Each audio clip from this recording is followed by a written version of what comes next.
Aujourd'hui, plongeons dans la fable Bois-le, porte-le. Cette fable, elle va reprendre la fameuse course du lièvre et de la tortue, mais pensée différemment. Là, c'est une tortue qui surprend le lièvre en train d'en mettre du déodorisant, et la tortue, puisque elle ne fait pas la course pour gagner, mais simplement pour participer, va échanger avec lui sur les choses un petit peu difficiles qu'il peut avoir dans les déodorisants, notamment l'aluminium ou des choses qui peuvent être toxiques pour la peau. La tortue lui propose des alternatives, notamment des alternatives naturelles, et notamment elle lui parle du café. Le lièvre lui dit que lui, il prend du café pour courir encore plus vite, que ça le booste et que ça lui donne beaucoup d'énergie. Mais la tortue, elle, puisqu'elle n'en a pas besoin, elle a une utilisation différente du café.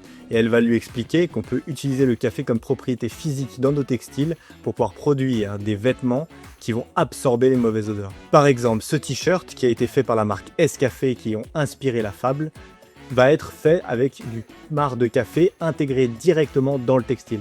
Une initiative enthousiasmante et qui peut avoir des vraies solutions durables dans la manière dont nous confectionnons nos vêtements et dans la manière dont nous traitons le corps et les mauvaises odeurs. Si vous appréciez le café et tout son écosystème, alors cette fable va vous donner plein de pépites et plein d'informations de culture générale sur le café et en apprendre beaucoup plus. Vous retrouverez la fable Bois-le, porte-le dans le coffret Lièvre, le coffret numéro 2.